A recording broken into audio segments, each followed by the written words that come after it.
Hello guys, welcome to the TET Pathshala by AN sir. आप सभी लोग का बहुत बहुत स्वागत है। जैसा कि पहले बताया जा चुका है कि जिन्होंने टीचिंग एग्ज़ाम में संस्कृत को ऑप्शनल सब्जेक्ट के रूप में लिया है उनके लिए ये वीडियो बहुत ही हेल्पफुल रहेगी। इससे पहले आपकी 2 वीडियो आ चुकी हैं जिसमें महाशय सूत्र और प्रत्याहार के बारे में पढ़ाया जा चुका है। आज हम लोग उसी के आगे बढ़ते हुए संस्कृत वर्णमाला के बारे में आज पढ़ेंगे। इससे पहले मैं ये बता दूं, जिन्होंने पहले वो 2 वीडियो नहीं देखी वो देख लें, जिससे इस वीडियो को समझने में आपको हेल्प मिलेगी। ओके गाइस, आगे बढ़ते हैं। तो संस्कृत माला में 13 स्वर और 33 व्यंजन और 4 आयोग हुआ, ऐसे कुल मिला के 50 वर्ण हैं। स्वर को और व्यंजन को हल कहते हैं। अच 13, हल 33 और आयोग हुआ 4 होते हैं। जैसा कि पहले बताया जा चुके थे कि अच प्रत्याहार और हल प्रत्याहार किस प्रकार बने थे। इसको प्रत्याहार की वीडियो हम लोगों ने अच्छी तरीके से समझा था, तो आज इसके बारे में तो डिटेल नहीं बताएंगे। इनको डिटेल में जानना है उस वीडियो में, प्रत्याहार की वीडियो में जाके देख लें, ठीक है। तो इसमें वर्णमाला जो है, संस्कृत वर्णमाला हमारी या फिर हिंदी वर्णमाला, दोनों में लगभग सेम रहते हैं, कुछ अंतर आता है। तो इसमें वर्णमाला को 3 भागों में बांटा गया है, जिसमें स्वर, व्यंजन और आयोग वहाँ आते हैं। अब स्वरों का विभाजन इसमें किस प्रकार किया गया है ये भी देख लेते हैं। इसमें स्वरों का विभाजन जो किया गया है, इसमें मूल स्वर जो होते हैं हमारे वो 9 होते हैं। इनको अ, आ, इ, उ, री, अंग, आहा कहते हैं। मूल स्वरों की संख्या 9 है, ठीक है। इसके बाद हम लोग संयुक्त स्वर पे आते हैं। तो संयुक्त स्वर में हम देखेंगे कि जो 2 स्वरों के योग से बनते हैं उन्हें संयुक्त स्वर कहा जाता है। तो ए कैसे बनता है? जो ए बनता है हमारा वो आ और ई को मिला के बनता है। इसी प्रकार तो ए कैसे बना हमारा? आ और ई को मिला के बनेगा। इसके बाद ए इसी प्रकार बनता है 2 स्वरों की सहायता से, ओ, औ, ठीक है गाइज। तो मूल स्वरों की संख्या 9 है और संयुक्त स्वर जो होते हैं हमारे 4 होते हैं। स्वरों को जो हमारा समय उच्चारण की दृष्टि से जो देखा जाता है कि समय कितना लगता है बोलने में, उसमें 3 भागों में बांटा जाता है: ह्रस्व स्वर, दीर्घ स्वर और प्लुत स्वर। ह्रस्व स्वर वो होते हैं जिनमें एक मात्रा का समय लगता है, आ, ई, उ, री, ली। दीर्घ स्वर वह होते हैं जिनमें ह्रस्व स्वर से अधिक समय लगता है, और जो प्लुत स्वर होते हैं हमारा वो दीर्घ स्वर की अपेक्षा अधिक समय लगता है। जैसे ओम होता है तो इसका सांकेतिक जो प्रयोग किया जाता है उसको 3 बना दिया जाता है, ठीक है गाइस। तो हमने अभी तक क्या पढ़ा है कि जो संस्कृत वर्णमाला होती है उसको 3 भागों में विभाजित किया गया है: स्वर, व्यंजन और आयोग हुआ। स्वरों का विभाजन क्या है? उसमें मूल स्वर जो होते हैं हमारे 9 हैं और संयुक्त स्वर जो होते हैं वो हमारे 4 हैं, ठीक है। अगर इनको हम देखा जाए समय की दृष्टि से बांटा जो गया है वो ह्रस्व स्वर, दीर्घ स्वर और प्लुत स्वर में बांटा गया है। जिनमें एक मात्रा का समय लगता है वो ह्रस्व स्वर, जिनमें ह्रस्व स्वर की अपेक्षा दुगुना समय लगता है वो दीर्घ स्वर हो गए, और प्लुत स्वर जो होते हैं जिनमें सबसे अधिक समय लगता है बोलने में। जैसे ओम हो गया तो ओ के बाद हमें अधिक समय तक बोलना पड़ रहा है, तो इसके लिए संकेत के रूप में 3 का प्रयोग करते हैं, ठीक है गाइस। आगे बढ़ते हैं। समृत और विवृत स्वर क्या होते हैं? ये भी हमारे उच्चारण की दृष्टि से होता है। समृत स्वर वो होते हैं जिनके उच्चारण में पूरा मुख द्वार सकरा हो जाता है। आप लोग बोल के भी देख सकते हैं। ये संख्या में 4 होते हैं: ई, उ, ऊ, ठीक है। ये समृत स्वर होते हैं। अर्ध समृत क्या होगा? समृत का जो मुख द्वार कम सकरा होता है। समृत में पूरा सकरा हो जाता है और अर्ध समृत में उसकी अपेक्षा कम सकरा होता है। ये 2 होते हैं: अ, ओ, ए, ओ, ठीक है गए। समृत में क्या होता है? समृत में मुख द्वार होता है हमारा वो अधिक सकरा हो जाता है, ई, ओ, ऊ। और अर्ध समृत स्वर जो होते हैं उसमें समृत स्वर की अपेक्षा कम सकरा होता है, ए, ओ। विवृत स्वर क्या होता है? विवृत स्वर के उच्चारण में मुख द्वार पूरा खुल जाता है, अ। अर्ध विवृत होता है, अर्ध विवृत स्वर जो होता है उसके उच्चारण मुख द्वार आधा खुला होता है। ये संख्या में 4 होते हैं: आ, ए, ओ और अ, ठीक है, तो पहले इसको दोबारा समझ लेते हैं क्या होता है समृत और विवृत स्वर। समृत स्वर के उच्चारण मुख द्वार सकरा हो जाता है और अर्ध समृत में समृत की अपेक्षा कम सकरा होता है। इसमें ई उ आते हैं समृत स्वर में, और अर्ध समृत स्वर में हमारे दो आते हैं, ए और ओ। ठीक है, और विवृत स्वर क्या होता है? विवृत स्वर का उच्चारण मुख द्वार पूरा खुला होता है, पूरा खुला होता है, आ और अर्ध विवृत स्वर उसकी विवृत की अपेक्षा कम खुला रहेगा, तो हम इसको अर्ध विवृत स्वर कहते हैं। संख्या में 4 होते हैं, ए ओ। ठीक है, संधि और समान स्वर हम पढ़ेंगे। संधि स्वर संख्या में 4 होते हैं, ए ओ और समान स्वर जो होते हैं, संधि स्वर को छोड़कर बाकी जो शेष स्वर बचते हैं वो हमारे समान स्वर होते हैं। इनकी संख्या 9 है, जो कि मूल स्वर के बराबर कही जाती है। इसमें मेन जो पॉइंट हैं आपके वो बस इतने ही रहे हैं शुरुआत से, जो देख लीजिए दोबारा। स्वरों का जो विभाजन हो गया, मूल स्वरों की संख्या कितनी होती है? 9। संयुक्त स्वर कितने होते हैं? 4 होते हैं, ए ओ। हृस्व स्वर, दीर्घ स्वर, प्लुत स्वर। स्वरों के जो 3 भाग बांटे गए हैं। इसके बाद अगर समृत विवृत वगैरह पूछा जाता है, समृत में मूल हमारा जो है मुख जो है वो सकरा हो जाता है, ई उ आते हैं। अर्ध समृत में 2 होते हैं, ए और ओ।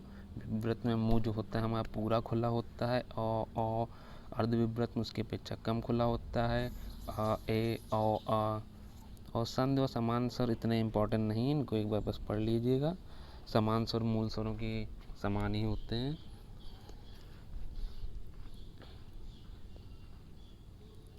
आगे हम लोग बढ़ते हैं, इसमें व्यंजनों का विभाजन आता है। ठीक है, व्यंजनों के विभाजन में क्या आता है? तो सबसे पहले हम देखते हैं व्यंजनों के प्रमुख रूप से 4 प्रकार बताए गए हैं। व्यंजनों की संख्या हमारी कितनी होती है? 33।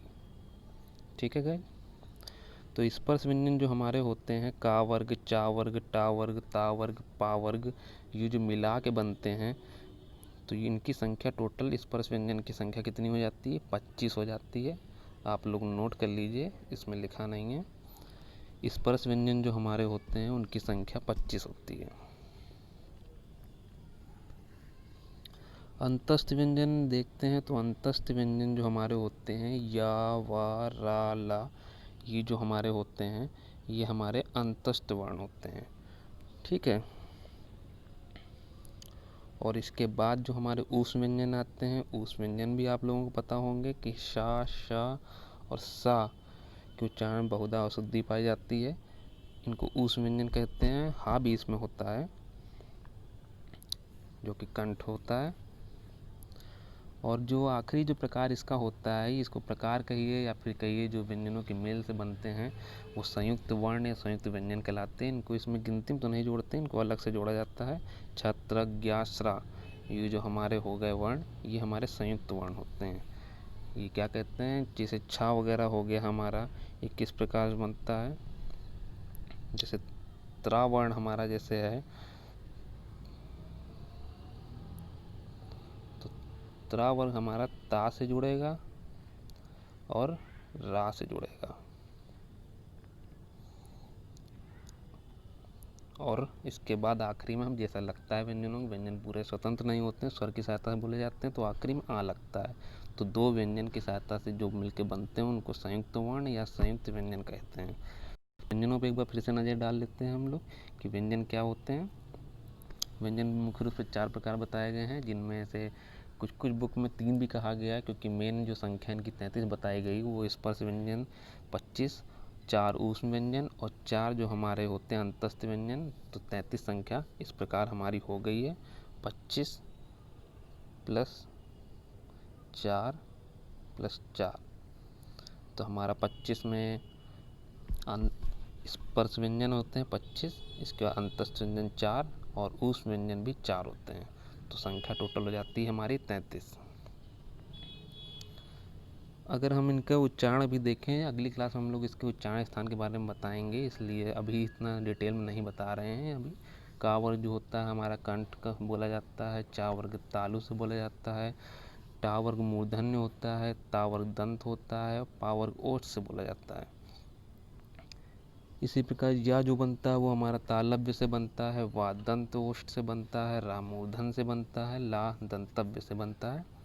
अगली क्लास में डिटेल में आपको बताएंगे, इसके लिए अभी परेशान मत होइए। जो मेन पॉइंट इसके हैं वो यहाँ तक याद कर लीजिए कि स्वर क्या होते हैं, स्वर के भेद क्या होते हैं, व्यंजन के भेद। और इसके बाद पढ़ेंगे हम लोग अयोगवा। अयोगवा क्या होते हैं? स्वर व्यंजन के अलावा जो हमारे अनुस्वार आता है, ऊपर बिंदी और विसर्ग, जिह्वामूली और उपपद्यानी, ये हमारे चार जो होते हैं ये अयोगवा कहलाए जाते हैं। इसके अलावा संस्कृत वर्णमाला में और कुछ भी नहीं है, इतने से ही कंप्लीट हो जाती है। बाकी इसमें उच्चारण स्थान वगैरह आते हैं, एक बार हम लोग इसको रिवाइज कर लेते हैं, देख लेते हैं किस प्रकार इसमें क्या आता है।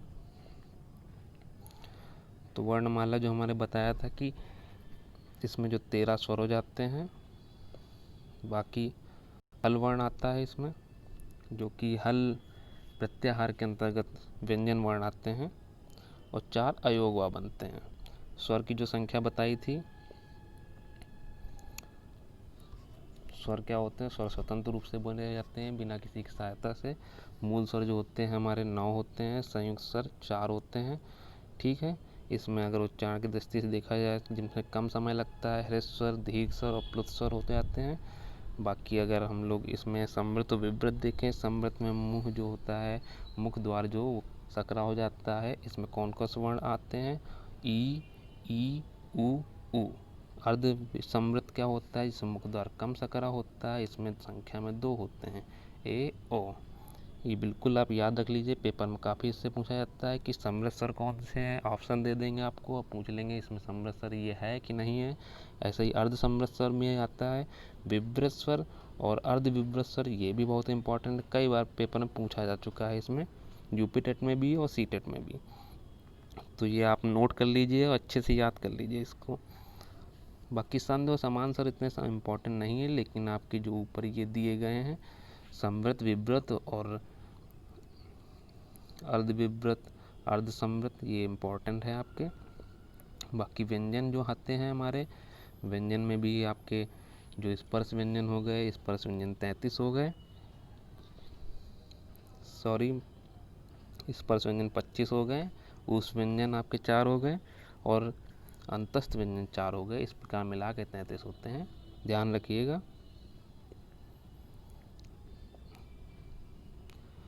अयोगवा जो हमारे आते हैं, अयोगवा में कितने हमें होते हैं? अयोगवा 4 होते हैं।